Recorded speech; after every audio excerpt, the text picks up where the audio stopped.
Hello again, Mr. RG Stuff here. Now today I've got this broken HMV number 5B soundbox from Chris at All My 78s on the bench, and I'm going to have a look at it. I've done some various tests with it. I've recorded some different records, and it didn't perform great. In fact, you may remember it had quite a nasty rattle. Something that I've noticed, and Chris did mention, is that it does have a bit of a rattle. I mean, definitely shouldn't sound like that. However, I have noticed recently, I mean, I've only actually had it out a few times for tests, but I've noticed recently that it just doesn't have that rattle anymore. So either whatever was loose in there has fallen out, or it's jammed in there somewhere. I suspect it's jammed in there, and I think it's probably a piece of solder. But it might be like a needle. It's possible. So as I know this has been taken to pieces fairly recently, I've not done anything very extensive on the screws, other than just going around with a little screwdriver and checking that they all turn. I put a little bit of a special sort of solvent called Plus Gas on the screws on the back because they were a bit stiff. However, I don't know really whether I'm going to need to take the back screws out at all. What I plan to do is actually take the front screws out and lift this front cover away, which should give me access to the diaphragm.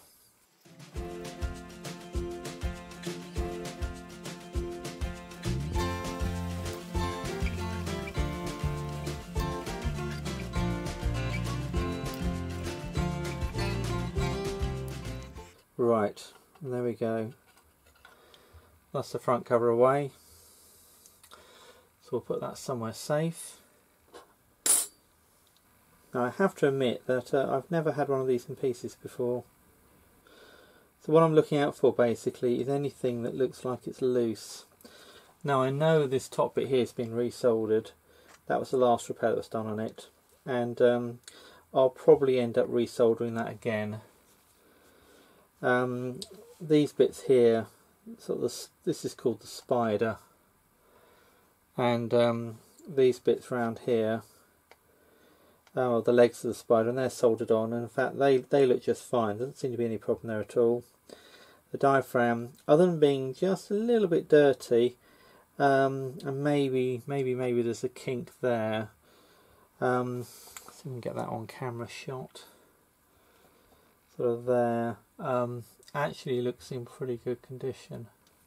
Maybe we'll take the back screws out as well. I did have a hunt around to see which screwdrivers might fit best. This seemed to be the best fit, I think. Let's give it a go.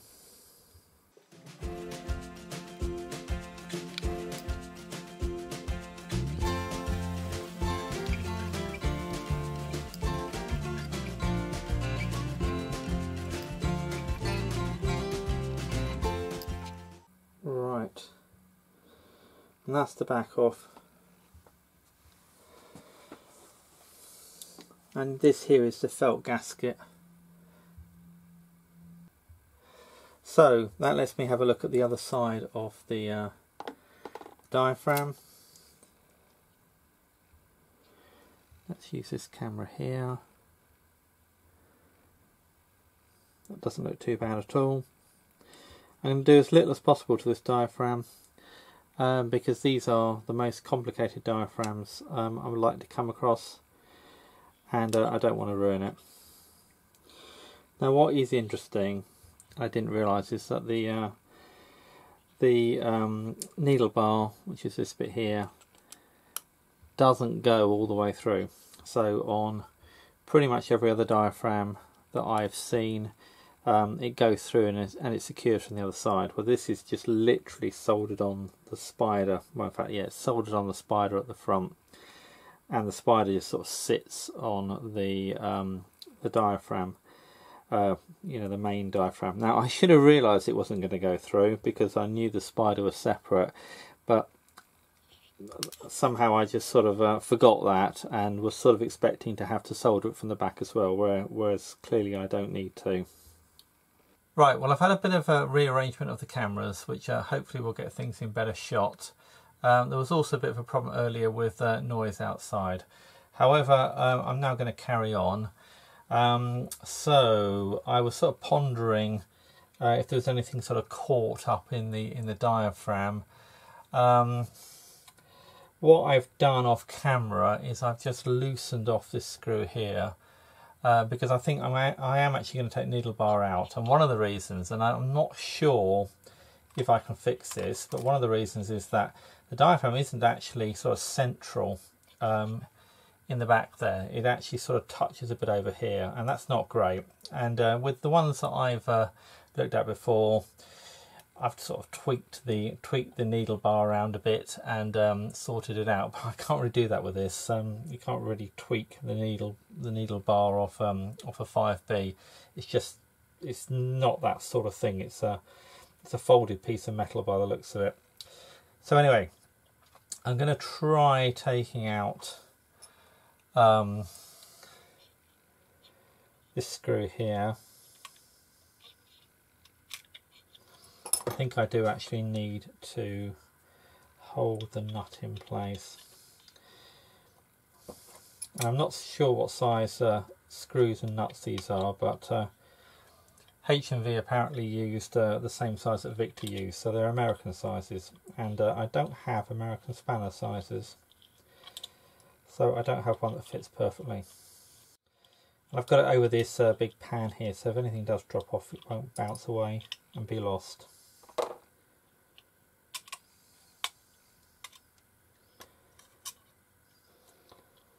Right, oh, there we go. So there's the screw. Just pop the nut out as well. Right. So put them together, put them away for safekeeping. Bit of luck, I'm going to be able to get the diaphragm out. And there we go.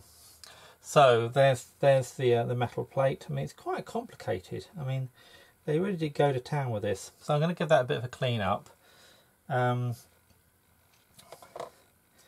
the diaphragm with the gasket, and I'm going to check carefully and give that a good clean. If there is anything caught in there, I think it's going to be caught underneath the spider, which is this dome thing in the middle. So I'm going to give that a good look, and we'll see. And the gaskets in these are just felt. I expect they can be replaced, but apparently they don't really need to be replaced. I certainly don't have any spares for these. Now, I was going to spare you the cleaning, but I'm going to use some plus gas and a paintbrush. This is a clean new paintbrush. This is plus gas, which is lighter fluid, but basically better quality. And I'm going to just basically paint this stuff over the metal parts, and we'll see how well they clean up. And I'm going to start with this bit here.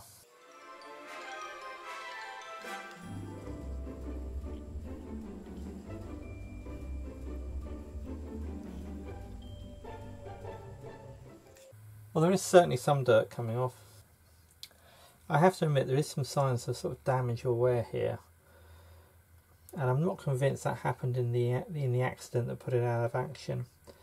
That might be actually from some considerable time ago. This, I believe, is a pre-war soundbox.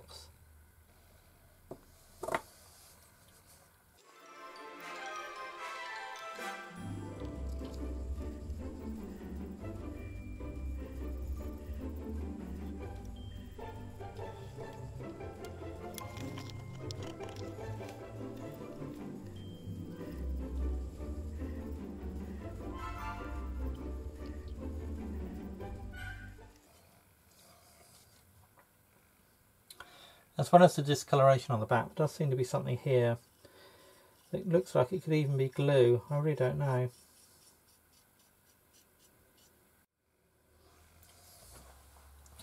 Right, I'm tempted just to leave that to dry for a bit. the joint between the needle bar and the diaphragm does seem quite loose, so I may have a go at resoldering that. Okay, so I've cleaned all the bits up now, and I've been doing some test fitting back into the frame. So I've been test fitting the diaphragm back into the frame. It's quite tricky actually. The gaskets don't sit particularly well. I mean, they sit, but they get dislodged very easily, and I have to admit that the diaphragm is not sitting in the back particularly centrally, and that's a problem because it basically means that it's all touching up round here. That's no good at all. Now, I thought that I had some adjustment on the front here with the needle bar pivots, but there don't really seem to be much in the way of adjustment there. Having compared it to this other 5B, which is essentially exactly the same, but probably differs maybe 20 years difference in age. They made these sound boxes for a long time. I think that the needle bar is not soldered onto the middle of the the diaphragm centrally enough, and that's a really bit of a pain.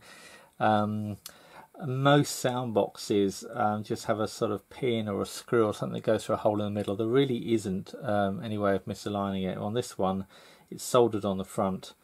You most certainly can misalign it. So I think what I'm going to have to do is desolder that and realign it. So basically desolder it and then probably just tape this into position and then resolder it. I'm not looking forward to that, to be honest, but I think that's probably the right thing to do. Now what I have done is I've bought some special aluminium solder. So I do actually have, I mean, I have lots of solder. Let's get the drawer out here. I mean, maybe that, yeah, stick it on that camera there. I got solder, I do, I've got lots of solder, but it's all electrical solder. It's not for soldering aluminium, and aluminium is really difficult to solder. So I've got some special stuff for soldering aluminium. I'm going to have to use a different iron because apparently it contaminates the tip, but I've got a whole bag of soldering iron somewhere. I just need to dig one out and make use of that. So that's the plan. If I have any bright ideas, I might change the plan, but that is the plan for the minute. Right, well, I've found an old iron and I've tinned it with the special solder. I'll demonstrate that because it's rather odd actually. It spits quite a bit.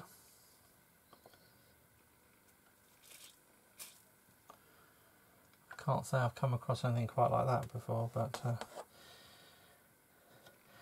so I think initially, before I start investing or creating special jigs or whatever, I'm just going to see if I can melt this joint here, whether it will just drop out.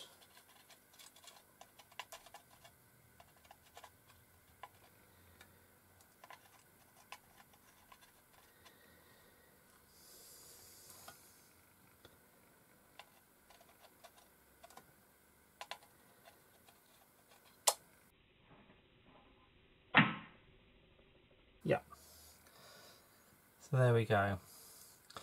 So that's out, and you can see the gasket came out with it too, which is fine.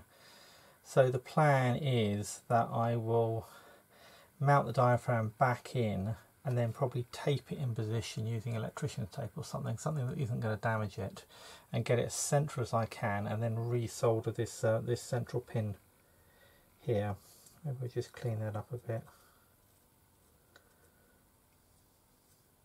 So what's on here at the minute is probably a mixture of old solder, which would have been probably suitable, and more modern electrician solder or electronic solder, which is less suitable, but can do the job if you're lucky or you persevere.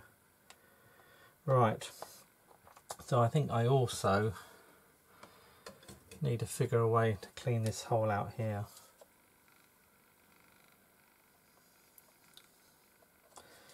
And there's no doubt about it, the 5B is a fantastic sound box, and they really have sort of gone to town on it. You can also tell how conductive aluminium is, because it's getting quite warm. Probably can't see too well on camera, but I'm having to use gravity to sort of pull it out. Fortunately, there's virtually no risk that the soldering iron will actually damage it. It just can't get it hot enough.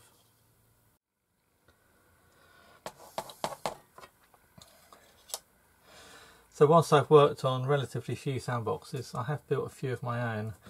And one thing you do end up thinking about is just how to put them together, what order things should go in. I'm really not sure necessarily which order this would have been put together in. But they probably used a little jig to get the needle bar and the diaphragm lined up. Now I was going to do this off camera, but I tried to tin the disc in the middle there, just as a demonstration to myself that I can actually get the solder to stick to the aluminium. I just didn't want to know. And there's some sort of brown gunge there, which is probably burnt flux from either when I desoldered it or when it was soldered last. So I'm just trying to clean that off now. Now, I've had a little bit of success with some lighter fluid.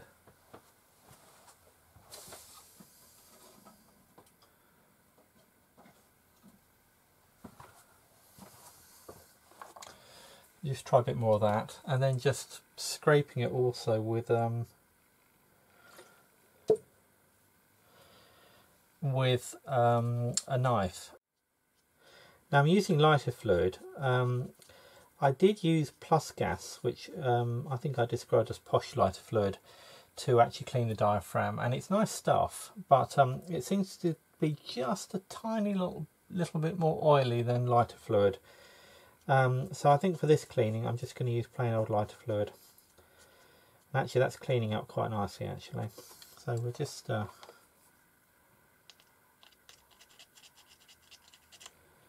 that bit more of a scrape. Now the problem with aluminium is it oxidizes so fast you basically can't clean it and then solder it in the normal fashion. It just oxidizes too fast. But the flux in this special solder gets around that apparently. I mean, the actual composition of the special solder isn't that special. I mean, it's mainly lead and a few other bits and pieces. It's not dissimilar to old-fashioned electrical solder, but it's the flux, I believe, that is the magic. And the needle bar itself, I think, is probably brass. The end of the needle bar is actually angled like a, well, it's bent in, but it's also angled a bit like a dart or a triangle. And I think the idea there is that it will find its center in the hole in the diaphragm.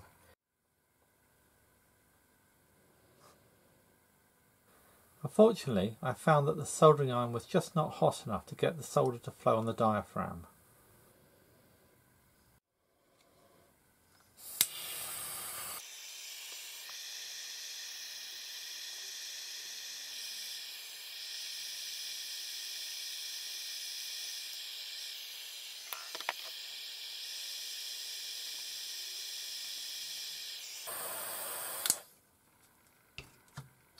Well, that seemed to work a bit better.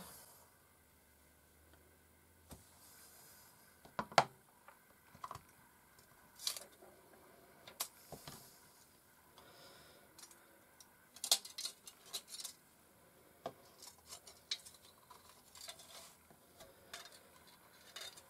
mean, it was still a bit like smearing paste on rather than soldering. But there we are, there's a piece of brass soldered to aluminium.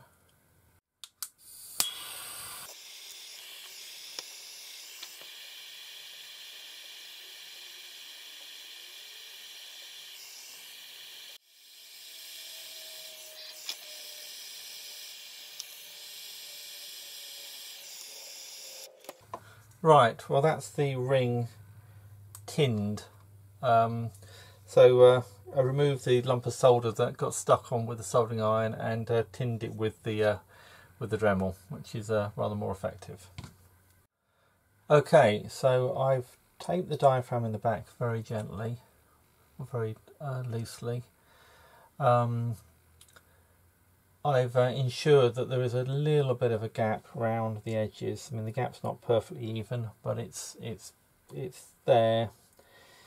I can get the blade of the screwdriver down at all points, so it's not touching the body, which is the important thing.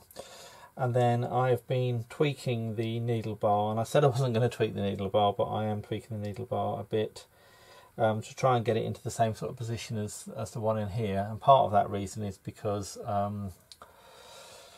I've realised that the needle bar also needs to be at an angle, well, at the right angle, so that I don't know if it will show on this camera, but basically so that the needle holder is pointing directly down, because we don't want an angle on that. So that's not bad.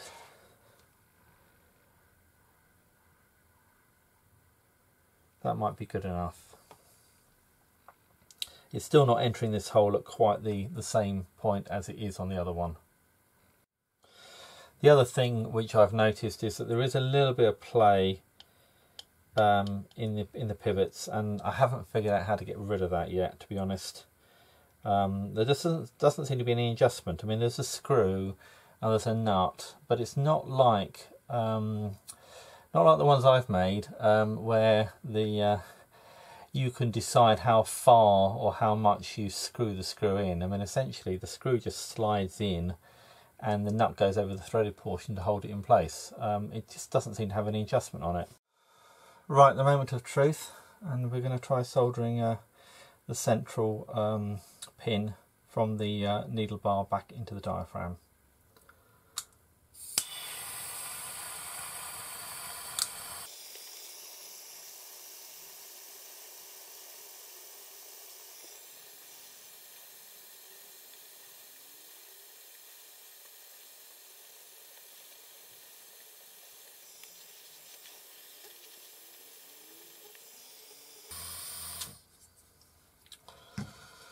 Right, well, there was a bit of movement of the diaphragm. One of the problems apparently with aluminium soldering is that because the aluminium picks up the heat so quickly, the object you're soldering does change in size quite easily. So it changes in size. Now, admittedly, that's only temporary, but it's enough to actually upset the alignment of things. It's really quite warm, actually. But you should still be able to see that there is a gap around the diaphragm. Right, well, I've done some test fitting with the back. I did actually screw this on properly, but I've removed it again, and I'll explain why in just a second.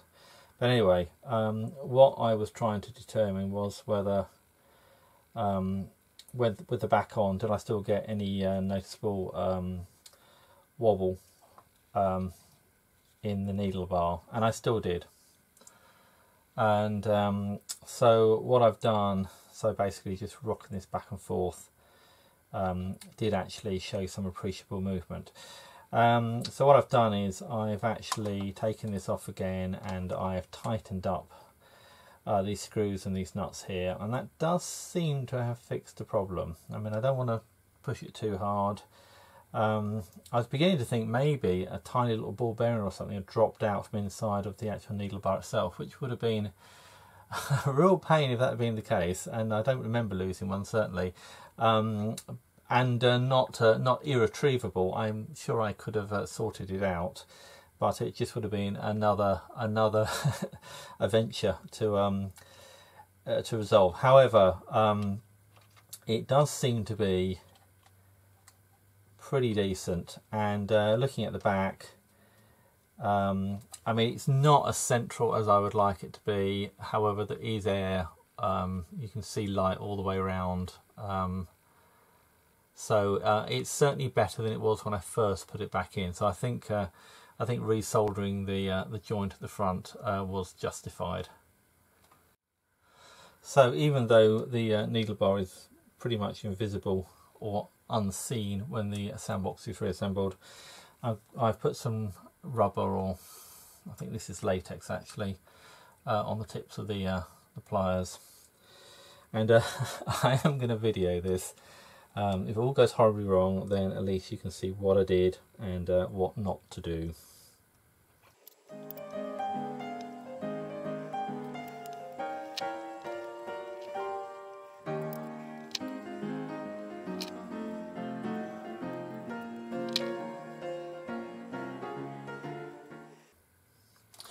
Right, well that's not fantastic, but I think it is a little bit better than it was. The other thing to note, although there's no harm if you get it wrong first time round, is the front will go on the back in more than one orientation, but only one is right because of the little pin on the back that goes into the tone arm. It's also very important not to forget the gaskets. The gaskets have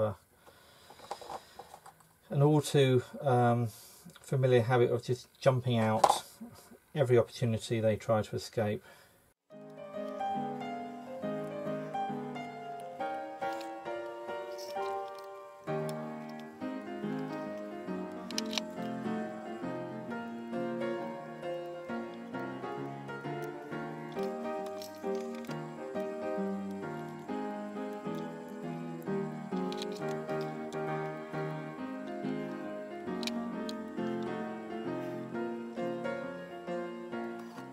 Okay, well I got the main bulk of it back together.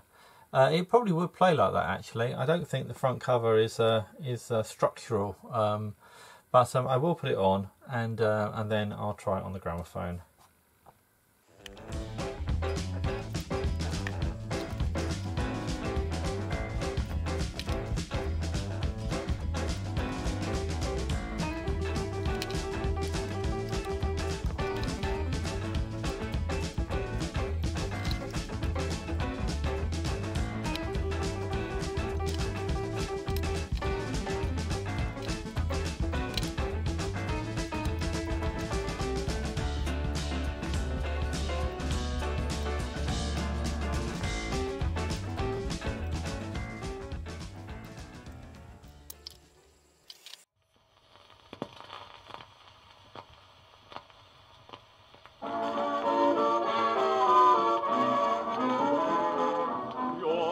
I care for, you're the one, and therefore I hope you care for me.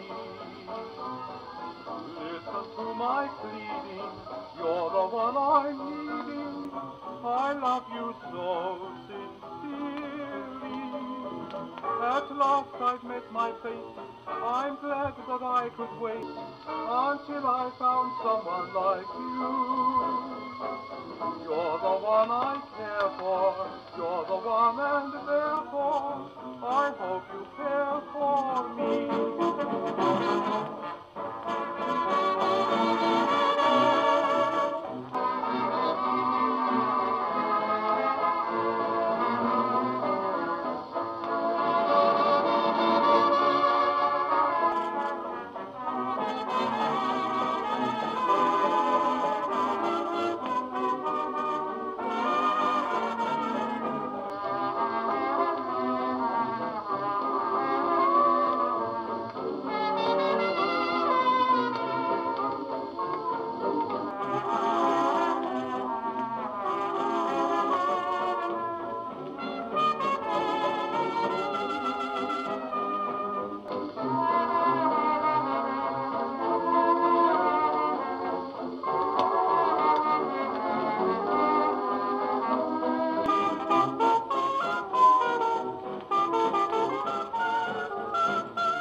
Well, I think that sounds pretty decent actually. I've also tested it on a few other records with a medium tone needle, and it seems to sound just fine. What's interesting is that when I got it, it really did have a bit of a rattle and a buzz, but I think that was just a bit of loose solder, because at some point during the tests it actually started to sound quite a lot better, and the repair was really more of a clean and resolder of the central diaphragm. I don't think it sounds greatly better after the repair than it did before, but I think at least it's been checked over now, and hopefully the repair should last. Thanks again to Chris from All My 78s for lending me the soundbox, and I hope that he gets some use out of it now. And thanks also to all of you for watching this video. Hope you enjoyed it, and I'll see you in the next one. Bye for now.